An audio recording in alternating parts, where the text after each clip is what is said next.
మనం చూసాం.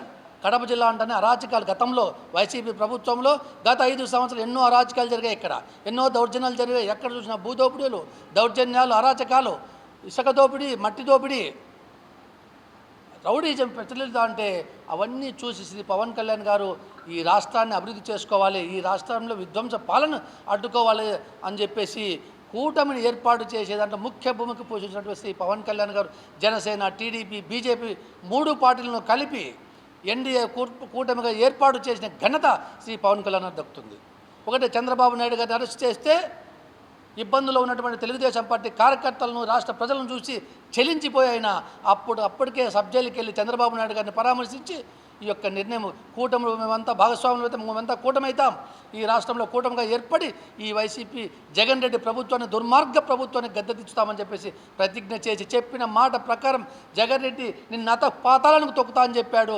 ఖచ్చితంగా తొక్కి 151 సీట్ల నుంచి 11 సీట్లకు ప్రతిపక్షం లేకుండా వైఎస్ఆర్సీపీకి చేసిన ఘనత శ్రీ పవన్ కళ్యాణ్కి దక్కుతుందని చెప్పి తెలియజేస్తాను. ఎందుకంటే ఈ రాష్ట్రాన్ని బాగు చేసుకున్న ఏకైక లక్ష్యంతో ఆయన ఈ యొక్క పని చేయడం జరిగింది. కాబట్టి ఇప్పుడు అధికారంలోకి వచ్చాం, రాష్ట్రాన్ని అభివృద్ధి చేసుకోవాలి, రాష్ట్ర ప్రజలను అభివృద్ధి చేసుకోవాలి, యువతను ముఖ్యంగా ఎంతోమంది ఉద్యోగాలు లేకుండా ఎంతోమంది యువతున్నారు, అందరికీ కూడా ఉద్యోగ అవకాశాలు కల్పించాలి అనే ఏకైక లక్ష్యంతో ఆయన ముందుకు వెళ్తున్నాడు. కాబట్టి ప్రతి ఒక్కరూ ఒకసారి ఆలోచన చేయాలి. ఇటువంటి వ్యక్తులు ఎక్కడో ఉంటారు. ఎందుకంటే పవన్ కళ్యాణ్ గారు కుల మతాలకు అతీతమైన నాయకుడు. కొందరు చూస్తూ ఉన్నారు, ఈరోజు వైసీపీలో మనం చూస్తూ ఉన్నాం, ఆయన కుల నాయకులుగా చిత్రీకరించాలి, ఒక కులానికి అంటగట్టాలి, ఆయన నాయకుడు కాకుండా ఆయన అడ్డుకోవాలి, పార్టీని జనసేన పార్టీని ఎదుర్కోకుండా అడ్డుకోవాలని చెప్పి ఏకైక లక్ష్యంతో కుల రాజకీయాలు చేస్తే ఆయన కుల అంటగట్టాలని చూస్తున్నారు. కానీ మీరు ఎన్ని కుయుక్తులు పడినా జగన్ రెడ్డి పార్టీ వాళ్ళ నాయకులంతా కూడా ఎన్ని కుయుక్తులు పడినా పవన్ కళ్యాణ్ గారు ఆయన రాష్ట్ర నాయకుడే కాదు, ఆయన దేశ నాయకుడు. ఆయన మొత్తం ఆయన మనోభావాలు కానీ అన్ని కులాలు, అన్ని మతాలు నావే, అన్ని మతాలను ఆదరించే ఏకైక నాయకుడు ఉన్నాడు దేశంలో అని చెప్తే మన పవన్ కళ్యాణ్ గారు మొదటి స్థానంలో ఉంటారని చెప్పేసి తెలియజేస్తున్నా. అటువంటి నాయకుడికి రాష్ట్ర ప్రజలంతా కూడా అండగా నిలబడాలి. ఆయనకు పవన్ కళ్యాణ్ గారికి, చంద్రబాబు నాయుడు గారికి, నరేంద్ర మోడీ గారికి రాష్ట్రంలో అయితేనేమి, దేశంలో అయితేనే ప్రజలంతా కూడా అండగా నిలబడాలని చెప్పేసి తెలియజేస్తారు. ఎందుకంటే రాబోయే సార్వత్రిక ఎన్నికలు ఉన్నాయి, మన స్థానిక సంస్థల ఎన్నికలు ఉన్నాయి. స్థానిక సంస్థల ఎన్నికల్లో ఖచ్చితంగా వైసీపీ వాళ్ళు ఏం చేస్తూ ఉన్నారు, అల్లకొల్లోలం సృష్టించాలి, కులాల్లో కుంపటి పెట్టాలి, ఏదో విధంగా ఉనికిని కాపాడుకోవాలి. అంటే మళ్ళీ వచ్చే సార్వత్రిక ఎన్నికలకు వారి ఉనికిని కాపాడుకునేందుకు ఈ యొక్క స్థానిక సంస్థ ఎన్నికలను ఉపయోగించుకోవాలని చెప్పేసి జగన్ రెడ్డి ఒక పన్నాగం మండుతూ ఉన్నాడు, ఒక కుట్రలు మండుతూ ఉన్నాడు రాష్ట్రంలో. నిన్న చూసాం మనం మావి గన్ అంట. అసలు జగన్ రెడ్డికి ఒకటి అడుగుతూ ఉన్నా నేను, ఆయన మానసికంగా సరిగా లేడు వాస్తవం చెప్పాలంటే.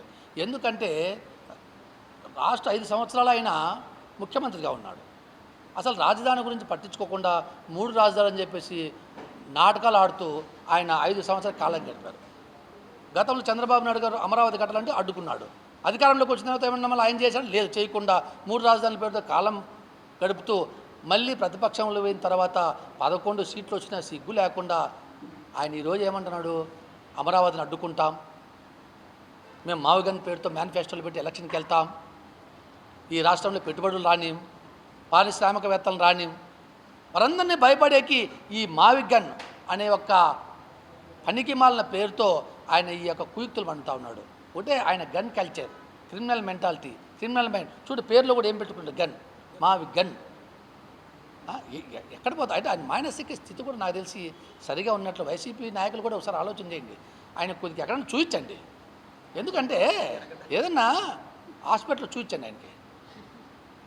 జగన్ మానసిక పరిస్థితి బాగలేదు. ఎందుకంటే దేశంలో కాదు ప్రపంచంలో ఎక్కడ కూడా ఒక రాజధానిని అడ్డుకున్నటువంటి రాజకీయ నాయకుడు ఎవరు ఉండరు. మొట్టమొదటి వ్యక్తి ఎవరైనా ఉన్నారు ఈ దేశంలో కానీ, ఈ రాష్ట్రంలో కానీ, ఈ ప్రపంచంలో కానీ అంటే రాజధానిని అడ్డుకున్నటువంటి ఏకైక దుర్మార్గ నాయకుడు ఎవరైనా ఉన్నారంటే ఒక జగన్ రెడ్డి మాత్రమే. అటువంటి వ్యక్తిని తిరస్కరించవలసిన బాధ్యత ఉంది.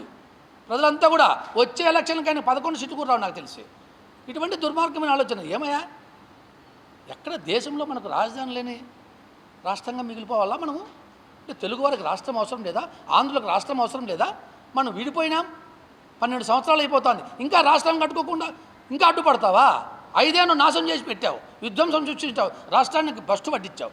ఇప్పుడేదో మళ్ళీ ప్రజలు అవన్నీ గమనించి నిన్ను పక్కకు పెట్టి కూటానికి పట్టం కడితే ఏదో రాజధానిని నిర్మించుకుందాము ఈ రాష్ట్రంలో అనుకుంటే మళ్ళీ ఇప్పుడు మావికన్నా చెప్పి నాటకాలు ఆడతావు.